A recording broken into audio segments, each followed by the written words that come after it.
안녕하세요. 벅차는 비트코인입니다. 이번에는 늦고 늦었지만 제가 설 특집 영상을 준비했습니다. 새해 복 많이 받으시고 3부작으로 비트코인과 게임 이론에 대해서 얘기를 해드리려고 합니다. 비트코인 구석구석에 정말 많은 게임 이론이 숨어 있습니다. 기본적인 작동 원리, 채굴 등에도 사토시의 게임 이론에 대한 이해도가 정말 깊게 담겨 있지만 오늘은 그런 건 아니고 비트코인과 법정화폐 시스템을 게임 이론의 관점에서 비교할 겁니다. 비트코이너들이 게임 이론을 언급하면서 비트코인에 대한 수용이 불가피함을 얘기할 때가 있습니다. 영어로는 The game theory will play out 이라고 하거든요. 우리말로 하면 이제 게임 이론이 전개될 거다. 더 풀어서 말하면 국가, 기관, 개인들이 깨닫기 시작하면 비트코인 매집을 위한 경주가 불가피하다. 이런 식으로 얘기를 하는데, 아니 도대체 지들이 뭐라고 모든 경제 주체가 이렇게 행동할 거라고 멋대로 결론을 내리는 걸까요? 뭔가 깨달은 것 마냥 으스대는 태도가 꼴 사나우셨나요? 아는 만큼 보인다고 한번 탐구를 해보시죠. 일단 첫 영상에서는 게임 이론 자체에 대한 얘기를 좀 해보고, 두 번째는 게임 이론에 기반하여 실제 예시로 법정화폐와 비트코인 시스템을 비교할 겁니다. 그리고 마지막으로는 에이 그래도 지금 시스템인데 이게 유지되지 라는 생각들을 가지신 분들을 위해서 전환이 왜 불가피한지도 게임 이론에 근거해서 설명드리겠습니다. 자, 일단 강사 소개해 드리겠습니다. 접니다. 대학교 때 들은 게임 이론 성적표입니다. B프를 결국 받았는데 이 교수님이 A를 잘 안 주시기 때문에 잘 한 겁니다. 농담이고, 그리고 요거 거시경제학 2도 나중에 언급할 수도 있는데 이런 식으로 설명을 한다고? 라고 뭔가 거시경제학 자체에 대한 아주 작은 의심의 씨앗이 심어졌던 수업이거든요. 그 씨앗이 나중에 비트코인을 이해하는데 조금 도움이 된 것도 같습니다. 수업 자체는 재밌었어요. 자, 이제 한번 시작해 볼게요. 먼저 그냥 딱 요약을 드리고 가자면 인간은 주어진 상황에서 본인에게 제일 이득인 합리적 선택을 하는 존재다. 이걸 항상 전제로 깔고 가야 됩니다. 그리고 대부분의 경우에도 당연히 맞는 말이죠. 그리고 여기서 상황이라는 것은 다른 사람들이 어떻게 행동하는지도 포함하는 개념입니다. 그래서 게임 이론은 사람들이 결정을 내릴 때 서로의 선택이 어떻게 영향을 미치는지 분석하는 학문입니다. 즉, 내가 무엇을 선택하느냐 뿐 아니라 상대방이 무엇을 선택하느냐에 따라 결과가 달라지는 상황을 분석하는 거예요. 그러니까 사람들은 본인도 인식하지 못하는 사이에 제가 A로 행동하면 나는 1로 행동을 해야 되고, 제가 B로 행동하면 나는 2로 하는 게 이득이구나, 이런 고민을 다 한 뒤에 그럼 나는 제일 이득인 2를 취해야겠다, 뭐 이런 결정을 한다는 거죠. 이런 의사결정 과정을 분석하는 겁니다. 그리고 두 번째, 비트코인 팟캐스트를 이제 영어로 듣다 보면 incentivize라는 표현이 정말 많이 등장합니다. 우리말로는 정확한 번역은 없는데 누군가에게 어떤 유인이 생기다, 이렇게밖에 표현을 못할 것 같아요. 인센티브는 행동에 대한 결과물이라고 이해를 하셔야 되고, 그리고 우리는 우리 행동이 가져올 결과를 고려한 뒤에 제일 이득 있는 행동을 하게 된다는 것이죠. 그거에 대한 제일 유명한 예시가 죄수의 딜레마입니다. 한번 차근차근 짚고 넘어가 볼게요. 죄수 A, B를 각방에 넣고 표와 같은 제안을 하는 겁니다. 이 둘은 침묵을 지킬지 자백을 할지 결정을 해야 됩니다. 여기서 그들은 자신의 선택만 컨트롤할 수 있고 상대가 무엇을 할지는 결정권이 없습니다. 하지만 둘 다 이건 알고 있어요. 1. 상대도 나처럼 본인의 이득을 우선시하는 합리적 존재라는 것. 2. 상대도 나와 동일하게 이 인센티브 구조를 알고 있다는 것. 그래서 A는 생각을 하죠. 보아하니 B가 자백을 한다라고 쳤을 때 내가 자백하면 난 5년을 받고 내가 침묵을 유지하면 나는 8년을 받네. 그럼 나는 자백을 하는 게 유리하구나.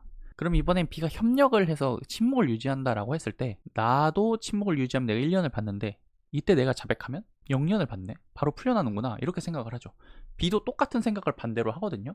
그러면 어떻게 되죠? 결국에는 조사관은 둘 다의 자백을 받아낼 수 있는 겁니다. 상대가 어떤 행동을 하든 내가 자백을 하는 게 유리하구나 라고 둘 다 생각을 하니까요. 만약 서로 둘 다 같은 방에 있고 소통할 수 있고 동시에 결정을 내린다면 뭐 협력을 할 수도 있겠습니다만, 사실 타인이 협력을 하려고 할 때에도 내가 바로 배신을 때려버리면 나에겐 이득이니까 바로 0년을 받아버리잖아요.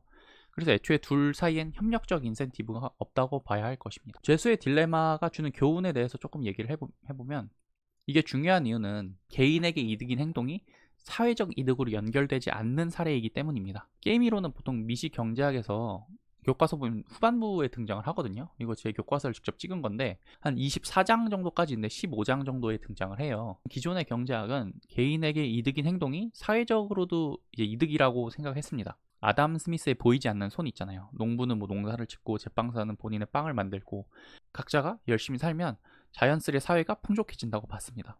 틀린 얘기는 아니에요. 하지만 인센티브 체계에 따라서는 꼭 그렇지 않을 수도 있다는 겁니다. 돌아가서 다시 한번 보겠습니다. 사회적으로 이득인 것, 즉 A랑 B 둘 모두에게 이득인 것은 둘 다 자백을 하지 않아 총합 2년의 선고를 받는 것입니다. 여기는 2년, 도합 8년, 여기 8년, 여기 10년이잖아요.